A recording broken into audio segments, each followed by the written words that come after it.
Hello and good evening. How is everyone doing? We're here and we always come in from the land of excitement. Welcome, everybody.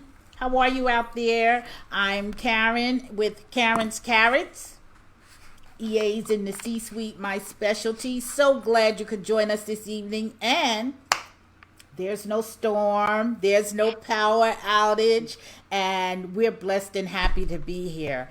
And once again, tonight, I always try to bring guests, of course, who add value and what have you. But if I sound a little biased tonight, it's because I am. Our guest tonight is someone I have engaged on several occasions and who has brought nothing but the best in terms of gems, carrots. So I want to say welcome to all of you out there. Thanks for joining us. And this evening we have with us Ms. Kalina Henderson, CEO of Creative Scribes. Welcome, my dear. Welcome, welcome. Thank you so much. The studio has been booked to get on Karen's Carrots. I have had to wait months and months. So I am so honored to be here with you all live on Karen's Carrots. It is truly an honor. Well, let me tell you a little bit about this carrot. Okay, Kalina Henderson, as I said, is the CEO of Creative Scribes, a content copywriting boutique that help businesses scale with custom brand messaging. An Atlanta native, she's now in Philadelphia, and I'll let her delve a little more into that. But one thing I say about this sister is she got a gift and she uses it. Kalina, welcome, welcome. I'm so glad you're here. Tell the people a little bit more about that transition, if you will, from Atlanta to Philadelphia. So, yes. Thank you for allowing me to talk about that, because a lot of people ask me, like, what got you from Atlanta to Philly? Atlanta's so popping in entrepreneurship, and you're all the way here in Philly. Well, I graduated college in 2013. And so for the 2 years that I was still in Atlanta, nothing was happening for me. I mean, and if you know Atlanta, you have to have a car to get around. I had like 3 cars that I broke down. I was like, this is not working. And then I decided, I want to live in New York. I was working in media production at the time. So I said, okay, I will do interviews in New York and then just go back and forth from Atlanta until I can secure employment. So I had done that for a while. And then I would stop here in Philly because it's like a middle ground. It's closer to New York and I have family here. And I said, I really like Philly. But then I was like, no, I'm still going to pursue New York. And then I said, you know what? I'm done with Atlanta. I love Atlanta. It's home, but I want to be somewhere else. I love the Northeast. So I'm going to just see how Philadelphia works, and I can transport. I could get the bus or the train easier to New York. So I decided to do that, and then I ended up loving Philly and never leaving.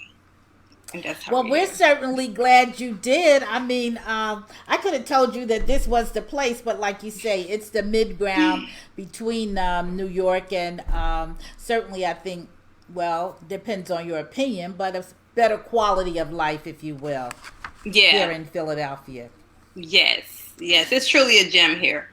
So let's tell the people a little bit more about what it is you really do. What I'm excited, in addition to friendship and information you so freely share, your gift of writing, let's say, and you were talking about communication biz tonight. So yes, let's hear that. So business and communication are hand in hand. Okay, they go like mustard and ketchup. They always go together, right? So my business primarily is content and copywriting. So content writing, marketing materials, business plans, website content, website copy. Most of you know me for ghostwriting books. I may have ghostwritten a book for some of our viewers here in the room. Thank you. But definitely email writing. All of those communications are super important in your business. And so the first thing I want to discuss is how important it is to have business professional etiquette in your communications, right? So the first thing is the greeting, how we approach people. Some people say hello, their name, and get right into what they are discussing, right? And they may not always be a good thing, because just in etiquette, you may say, I hope that you're well today. I hope that in our last conversation that we're able to find a consensus, depending on what you've spoken about before. So what I like to do is help clients to massage their words and massage their messages, so that it's not so brash, so that it's not coming from a place seemingly of, get this done for me, answer me right now. And also, I want to come from a place of assertiveness, because being honest, as a young Black woman, sometimes people don't expect me to be as assertive as I am. And I've had situations in the past where people would like to have unnecessary communication. And when I say unnecessary communication, they'll say things like, I need you to call me so we can have a 30-minute discussion. One way, if it's not necessary, to curb that in an etiquette way is to say, thank you for the for the phone invite. However, that may not meet my time, my schedule right now. Is there any way we can communicate this via email? Here are the key points. Again, writing down your key points, knowing what you want to discuss in that email or in that any type of communication. What do you want to discuss? I think that's really important, and especially in the day of everybody wants everything yesterday. I mean, we have all kinds of terminologies. If I'm looking for someone to hire, I need them to hit the ground running. I mean, Yes. everything is go, go, go, go, go. So that is really, really important. And if we could say that right in the beginning, so to speak, in a way that makes sense, in a way that where you're cognizant of their time, where you are being succinct in what you want from the individual. That's real important. Thanks for that. That is really important. And also, Miss Karren, I want to highlight, don't bluff around. Ask for what you want. And I'm speaking from a place of people who may, and I'm sure you probably gotten it. I know most of our viewers have gotten it. Someone will reach out to them and they'll say, I want to pick your brain, or I want to ask you a few questions about your expertise or your industry or your field. And it's kind of a ballpark of, they don't really know what they want to discuss. You don't know how to, not you, but the expert doesn't know how to really position that conversation. So it's really important that in communications and your keys to communications, that you know how you want to position the call. So for me, I actually have a script. I know I've gone over it with you and some other people in how I want to communicate with my free discovery or consultant calls. First, I start off with my pleasantries. Hello, how are you? They tell me, and then we already should know what we're going to talk about. But if we don't know, I'll ask them, hey, how can I help you? What is the reason or matter of this call today? They'll tell me, and then I'll say in my head, okay, we have about 5 to 7 minutes for me to gather information so that I can know how to communicate. Because one part of communicating is also gathering information. That's very important. So we're still in this call. The first maybe minute or two, we did our pleasantries, exchanged greetings. Then maybe 5 to 7 minutes, we're exchanging information, right, in our communications. That way, for future communications, you will know how to work with that person, right? Whether they're a client or not, or a network or a resource or what have you. And then at the end, that's when at the end of the conversation, depending on how much time you set aside for it, you can get to the solution, or you can get to the conclusion of what should have been, what you should have gotten and what that other person should have gotten. One of the things you said, I'd just like to reiterate, and that's pick your brain.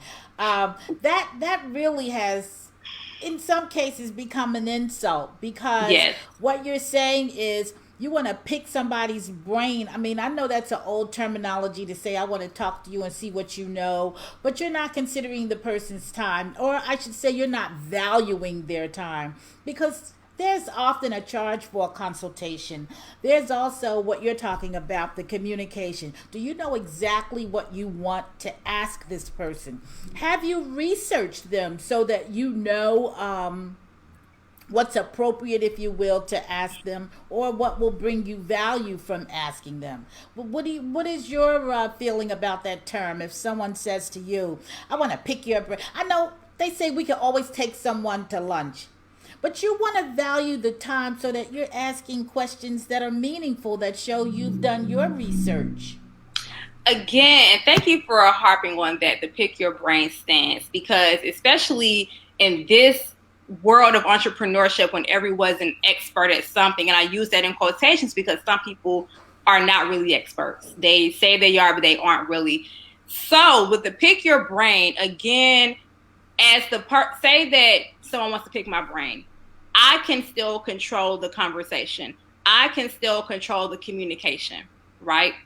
I feel like if someone wants to pick your brain, you determine how much value you want to share. You determine what is valuable enough for free or what's valuable enough for paid. Now, one way to do that, when someone is picking your brain, maybe at a coffee shop or what have you, you turn the table on them.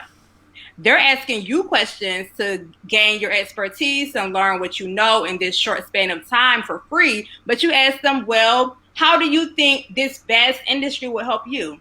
How do you think, what do you have in mind to do with the information that I may give you? That way you're allowing that person to have their own separate communication with themselves and say, okay, what is even the purpose? Because one thing that some people will do inadvertently, is definitely not on purpose, but they'll take advantage of your time. And if we don't take control of our communication, then it can be taken for granted. And so that leads me to my next point in setting policies, procedures, and boundaries. Policies, procedures, and boundaries will give you so much peace. It'll give your client or the person that you're working with a level of expectation. They will not feel ignored. They will not feel like you don't have enough time for them. However, they will know your time constraints. Now, as the key communicator, it is also your responsibility to abide by those time constraints. If you say that you're going to be available from 8 to 9 or 8 to 5, you'd better be available between 8 to 5. That's something that's really important. And just really abiding to those policies, procedures, and boundaries. One way that I do it before the client even pays. Or you know what? No, after they pay. After we've already established a working relationship, it'll be in the contract, which every job should have a contract. And what I'll say is, I'm so happy to work with you. Please expect to hear from me between 3 hours and 24 hours, business day time. Right? Also, what is your primary method of communication? I'm not the biggest texter because my phone can be a distraction to me. So my clients know if they need something prompt, then they it would better suit them to email me. Mm-hmm. That way you can email me and in 1 minute you'll get a response versus 5 hours via text. And that's really important, establishing what mode of communication you like. I also like DMs, and that sounds weird because texting DMs, but if I'm already scrolling on Instagram, I may see a DM before I look at a text message in my text. That's just me. I don't know. So what I do is I'll adjust to that, and I'll tell my clients what they can expect. Also, another reason it's great to follow your own communications, procedures, and policies is that it sets the tone of the working relationship so that you feel respected and they feel respected. Mm-hmm. Because it's really important to have that reciprocal relationship that everyone feels valued. I know some entrepreneurs may feel like, oh, well, if I'm giving the service or the product, that's value enough. No, the experience and receiving that's what this communication bridge is. The communication bridge is the experience that people feel when working with you. Very, very important. One of the other things is too, when you bring this up, it could be stated in your policies. You can state the boundaries that you set, your policies, so that when someone reaches out to engage you, they know, hopefully they've read, but they know basically how it's going to go with you. That first call is going to be XYZ. It behooves you to have your information. They have their information. Sometimes you need to reword it and play it back to them so they are clear on what they're asking. I've had this experience, folks. I've engaged Kalina on several occasions, and it's wonderful. Ebooks, handbooks, worksheets. And when you're in this entrepreneurial space, you can't do anything. I tell everybody, the president has a cabinet, so it's not about you doing everything. And I my career, my background, my work experience, thankfully, has always been with experts. So in other words, I didn't have to figure out what was happening with my computer. I just call IT. It was always there was something wrong with the lock, just call the locksmith. That was my habit, that was my norm, that was my environment. And I appreciate it because it frees you up to do what you're expert in. It frees you up to provide the expert services that you are capable of delivering. So, yes, one of the first things I said to Ms. Kalina when she produced a document for me was, yes, she had my voice. She found my voice in her writing, and she will talk to you and communicate with you. So she extracts exactly what she hears you saying, and play it back. And Kalina, really, you are the first person I have ever had write for me a document that I was going to market, that I was going to sell, that I was going to use in one of my programs. So it was a wonderful first time experience, and obviously it is because we're still in business together. Thank you. And you know what, Miss Karren, you sparked so many aha moments for me. And getting someone's voice, right, and honing someone's voice and being able to execute on excellent communication, it's important to listen to lead. Now, there's a way to cheat that. Of course, you ask for permission, but you're also able to record calls. That is one reason. Another reason, too, how in communication, how do you prefer to hold meetings? I prefer to host all of my meetings on Zoom. Every single meeting is Zoom recorded. Every single one. I always ask for permission. Now, here's the thing with Zoom, right? You'll be able to download it. And then you'll be able to go through and say, okay, this is important. This was pretty much fluff. Or maybe I didn't have clarity on this. That way you're able to go back and ask questions if needed. Now, I want to really talk about my service providers and people who delegate. I've been so fortunate to delegate to amazing contractors. And one way that I build my SOPs, my standard operating procedure, is communicating. So say, for instance, Ms. Karren and I are working together, right? You and I have a meeting. I record the meeting. I already have key questions that I need you to answer in those meetings. And guess what? That shaves down me asking you questions that could have been asked during the meeting. And it also shaves down you reaching out to me asking, when should I receive this? When should I expect this? That should already be communicated. No one likes to be left on an edge, on a hanging limb. Like, I don't know when I should receive these things. But circling back around to delegating, after you and I have our meeting, I take notes and I will send that recording to my team, to my staff. I'll also tell them what I expect from them. Everyone knows the communication standard. Communication standards are paramount and they must be thorough. And it's okay. You're going to have some hiccups. Along the road. But it's really important to have a straight line or a streamline of communication in your workflow. One way to do that is to have a CRM, a customer relationship manager. I use Dubsado, and Dubsado has streamlined my communication so much so that as soon as a client completely pays their invoice, their product is sent to their email at the same time. As soon as they hit pay, they have the product. So if they pay at 1 o'clock in the morning, they get their product at 1 o'clock in the morning, they may think, if they aren't privy, they may think, oh, Kalina emailed me, she's up right now. No, I'm not. I'm sleeping. But I've already done that pre-communication. So there's something with pre-communication, the communication, and post-communication, right? My human resources people will know this. My back-end communications people will know this. But let's talk about pre-communication. Pre-communication, again, is engaging the client or customer. It's engaging the business owner or the prospective mentor, whatever you want the relationship to be, is engaging them for that, right? Then we want to segue into the communication. The communication is the working window of your project.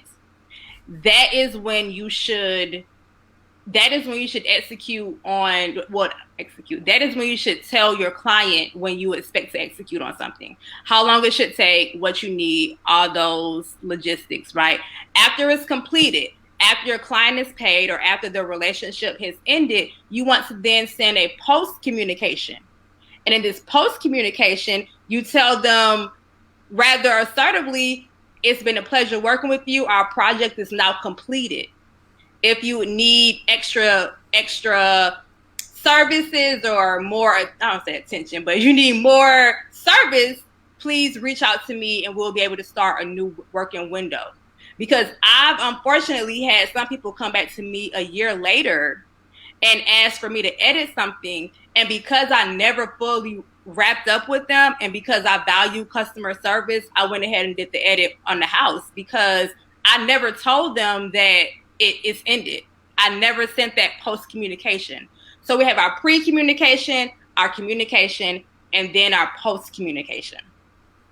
Kalina, let me just say hello to the folks out there in viewing land and listening land who are with us with Karen's Carrots. Hi there. Thank you all for joining us this evening. And I see we have my AP, your soror, our dear friend. Hi, Judy. How are you? Thank you so much for chiming in this important area. You know, I just wanted to ask you this question before I forget. In the land of shorthand not being steno shorthand, but shorthand being texting. Yes. Shorthand meaning chop off, abbreviate, one letter, two letters. How has that, if at all, impacted the world of writing? Are people less likely to be succinct and write a complete sentence? Do they understand that has its place? Sure. Sure. In my experience, I don't recommend solely shorthand via text. I do not recommend it. I recommend following it up with an email. So it's okay to send that text and that's awesome, but I prefer an email because I like all of my communication in one chain. That way, if a dispute or discrepancy happens, we'll both know where to find that chain. And sometimes it gets confusing when you have different methods of communication. I do not recommend using too many emojis to communicate because emojis can be ambiguous. Some terms can be ambiguous. And I do not like to leave room for error. That's one thing because the most simplest error can ruin a perfect business working relationship. It really can. And so if you want to text, that's fine. But my golden rule is follow it up with an email. Sometimes I'll copy and paste from my email and send it via text, depending on the client. What else did I had another question that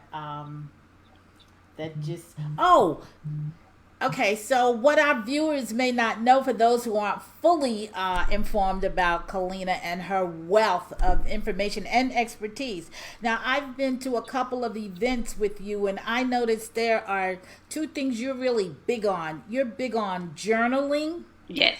You're big on motivation, gratitude, and you even have a youth program. Tell us about some of all those things that you're involved in. I mean, I really love your events because they're well thought out. You always design a program where there's interaction. So it's like, on the runway, if the models don't follow each other, they say they don't want no dead space. You don't have any dead space at your events, and it's wonderful. Thank you. Well, it really comes into preparation. Okay, for everyone who's watching this and who will get the replay, you cannot skip the step of preparation. You have to put in those hard hours. You have to put in those long hours and make room for it. If you put BS in, you're going to get BS out. And that's just what it is. I really think about the experience in terms of my events. So most recently, I had a self-care event, which you and Judy and so many others had attended. I'm so grateful. And one thing I wanted to convey is that you have to make time for yourself. It is so important to love on yourself because the pressures of work, relationships, friendships, hobbies, just miscellaneous things of the world of your day, they can take so much of you that you don't have enough for you and you feel exhausted. A lot of people have burnout, and I noticed a lot of people who were in my inner circle felt burned out. And I was like, why do you feel you have to take time for yourself? And so in planning my self-care event, I thought about the experience that I wanted the attendees to have even after they left. What did I want them to take with them after they left? So again, it's that thing about that post-communication. Also, Write Your Way to the Bank, which your grandson was the top place #1 winner for the winter cohort. It was so amazing. Write Your Way to the Bank it's for the inner city children who want to start a business, but who may not have access to those resources or then be privy to that knowledge or things like that. But I'll teach them how to write a business plan in a weekend. And they'll also be able to pitch their business and get seed capital thanks to the community. And we've been able to graduate 100-something youth entrepreneurs here in Philadelphia, both virtually and in person. So that has been amazing. And I mean, for me, I did Junior Achievement, and that is an entrepreneurship program for the youth. And they did have a metropolitan or urban place for us to go. It was downtown, but the entrepreneurs didn't look like me. They, and I could identify with them, but I really didn't see myself in that. So it was kind of difficult for me to say, can I really sustain a business? Will I really be able to operate a business? And actually, in doing some work with another client, I researched, and Forbes just released that Black women are starting businesses higher than any other rate at 17%. However, only 3% of those businesses are operating. And so for me, I really want to bridge that gap. And one way to bridge that gap is to prepare people as young as possible. Get them those business plans early and tell them and show them, I'm a full-time entrepreneur. You can do it. You can rely on your talent, but you also need to rely on those hard skills, on those skills that are taught in a formal education setting. Good point. Good point. The other thing I like too, I know you didn't go through the whole list, but what jumps out at me is an event you hosted for dream boards or dream books. You did the dream book, which was different. And that was very, very nice. And that was my first experience with a dream book. Yes. And then you did dream board too, I think. We had a dream board too. A vision board. A vision board, right. Thank you. So talk about that a little bit. Because we can't dream enough or big enough. Right? Absolutely. Now, I think I have one over here somewhere. I'm in my working area, so I usually keep those things around me. But you and I actually had the pleasure of hosting a vision board party back in 2020. It was 2020. It was January 5th, 2020. I remember. Yeah. Right. And so we done the vision book. And I've always done vision books because it's different. You can always write your manifestations, your affirmations versus a board. That's so everyone doesn't like to be different. So this year I was so privileged and blessed to work with Black Girl Ventures.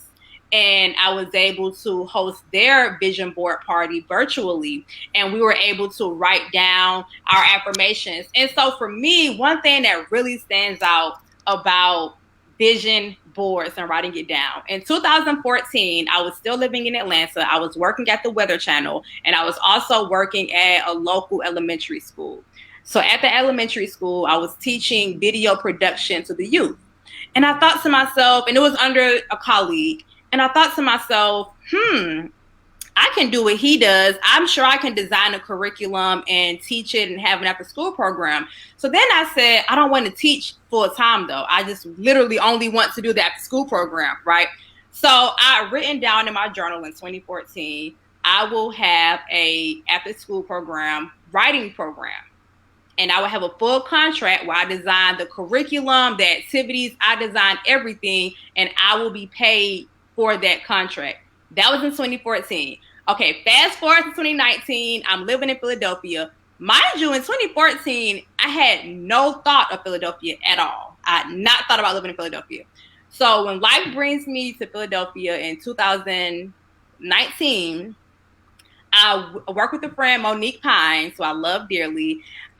She said, hey, Kalina, this school, they actually need an after school program. Would you be able to teach a writing after school program?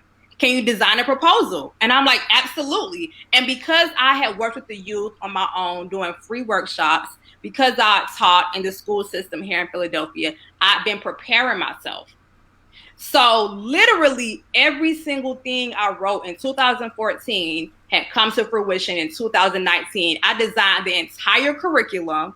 I was paid very well for the after school program, and I only did after school. But in between time, from 2014 to 2019, I was doing the legwork and the preparation, and I didn't stop.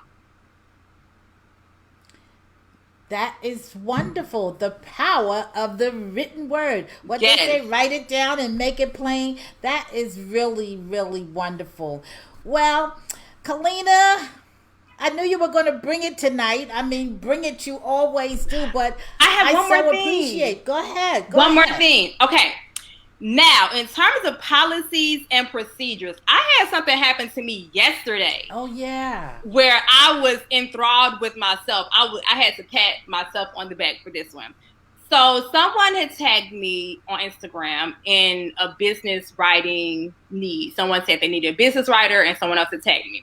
So I reached out to the person, I DM'd them, and then they said, oh, send me your information. So I sent them my schedule so that we can talk, online on Zoom.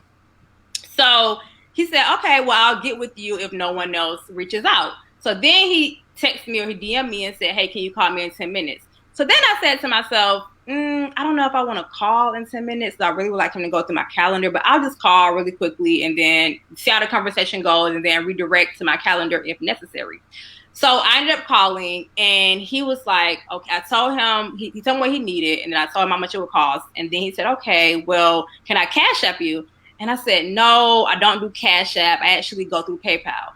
Then he said, well, I have problems with PayPal. And I said, well, actually, you don't have to use PayPal. You can use your debit or credit card. So you can go through that way. And then he said, man, I really just wish I can Cash App you. And so he didn't know I was the CEO. So I said, I know, but it's a policy for us to go through PayPal. He said, well, can I just go through you? Because he didn't know I was me, right? And I said, no, we really have to stick to that policy. And then he said, okay, well, just email me and then we'll go from there. So then then I said, okay, I'll send you a contract and everything. We'll go straight from there. And then he said, well, I won't have the funds to complete the deposit by the time I need it. Is there any way you can give me the products and then I pay you afterward? And I said, no, actually, our policy is to get all the funds prior to releasing the document. And then they were like, I know, but, I'm good for it. And I believe they are good for it. But at the end of the day, I really had to stick to my policies, my boundaries, and my communications, because what you'll do for one, you'll do for all, and then you'll have a headache and it'll be your fault. And a lot of times I always urge people, take accountability. It's been so many times where I've had to take accountability for my lack of communication or my mishandle or my lack of faith of communication. And when I say lack of faith, it's one of those things where, man, I really do need this sale, but I don't want to go against my policy. And then when you go against your policy and the other person doesn't follow through, you really can't be upset with that person for not keeping their word because you didn't keep your word to yourself. So that's also something that's critical. In order for you to expect someone else to keep their word to you, keep your word to yourself. And I also want to talk about what drove me to starting my business full time. It wasn't so much that I didn't want to have a boss, or I thought, I knew everything, no, what it was that I always had creative ideas, and I always wanted to implement them the way I want to implement them. But in doing so, I've been so blessed to work with business coaches who are able to coach me and cultivate some things that I didn't even notice. And also, I want to talk about communication in terms of deleting or archiving services. So what you do one day, you may not feel like doing the next day. And that's okay. But everyone should know that, right? So for me, my bread and butter in business was always academic papers. Most of you know me for writing academic papers. But I wrote down, in my vision board book, that I'm going to be writing more business communication. I'm going to be writing more emails. Now, 40% of my clients are emails, which is really good. And I'm going to be writing more communications for websites, more business books. I want it to be more business savvy and more business articulate versus writing a college paper. It didn't drive me anymore. I didn't feel like doing it anymore. So I let my clients know about 6 months in advance, hey, this service will be closing permanently. So I will not be accepting it. Now, if I do decide to open that back up, I would then have to reopen that communication and give them that window. But anytime that you want to increase your prices, anytime you even want to give a late fee, there's been times where clients have missed meetings with me and I prepared to meet with them. And I'm like, man, even though I can do something else, I would have rather work with them because that's the time I set aside. So then I'll tell them in the next meeting, hey, I'm so sorry we missed each other. I just wanted to inform you that our next meeting, if it's a no call, no show, or, if you're more than 5 minutes late, then the meeting will be canceled and a late fee will be incurred on your final balance or charged to your card. And these things are very important. And the essence of clear communication. The essence, and once again, the before, the during, the post. Yeah, because you can't charge somebody for not knowing and for you not telling them. Now it's in every line of communication. And it's not that we don't offer a free 15-minute clarity call or discovery call, but now you can appreciate why sometimes consultation calls have a cost. They have a price because people's time is valuable. Plus, when you incur the cost of paying for a service, you value it more. So and one thing, two-way street. One thing, I'm glad you brought up respect, because I always convey to my clients, I tell them, I respect your time. I know I'm so great. I always express gratitude with my clients because anybody can write. Not anybody, but I know so many other writing companies that they can go to any other person. So it's really important that I make their experience spectacular and I make it one that they will want to come again, because unfortunately I have told some people before, based on my experience and working with you, I wouldn't refer you. And they would look at me like, oh, Kalina, I can't believe you said that. And I'm like, no, I wouldn't. And that's the thing. It's like, it's okay to be honest. You want to be sensitive to a degree, but still communication is extremely important.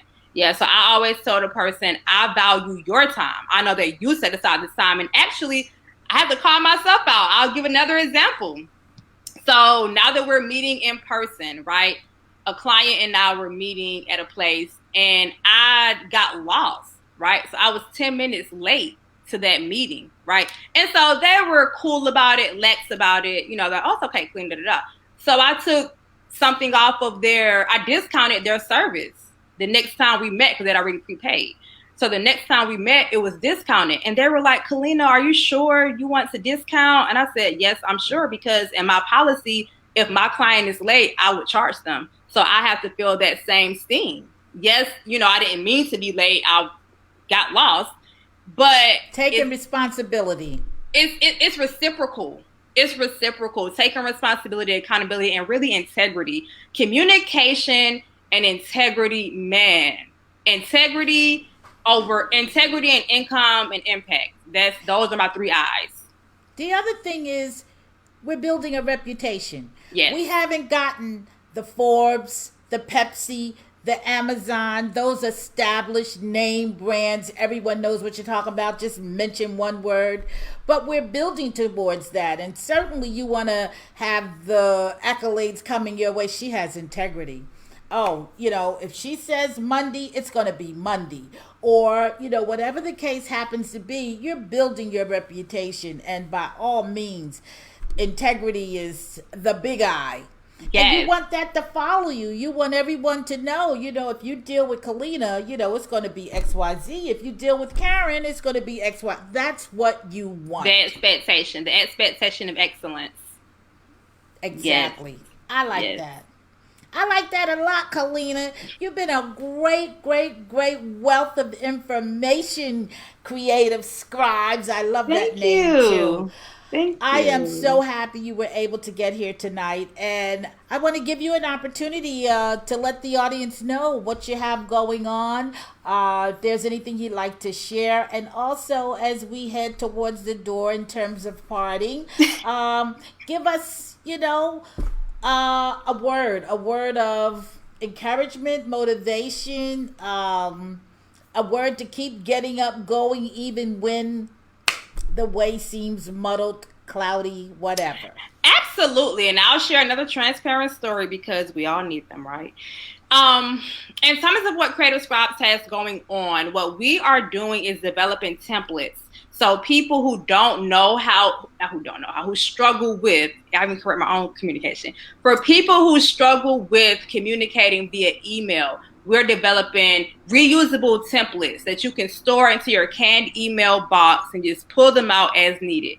For people who need help with articulating their business plans, articulating their ideas, but they may not be at the financial bandwidth to afford a full scaled out business plan, we're creating templates for that.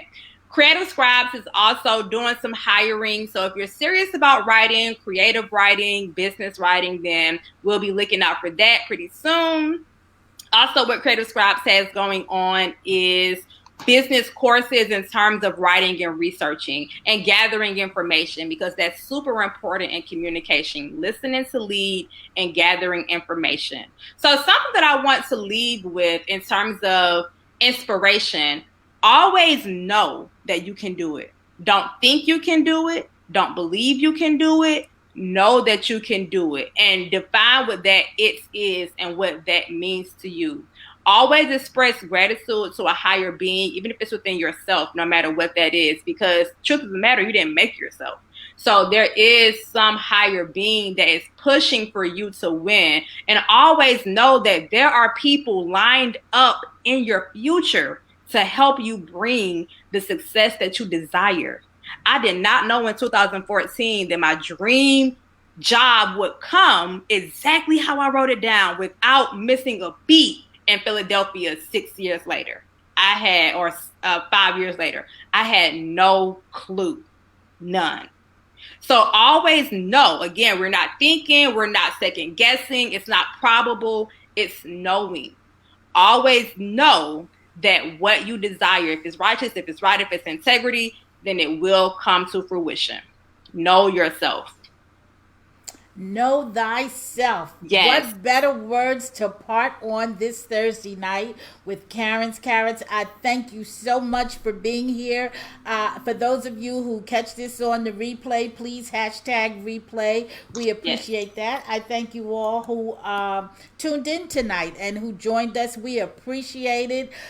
EA's in the C-suite is here for the training and educating, if you will, that EA who aspires to be a strategic partner to their executive.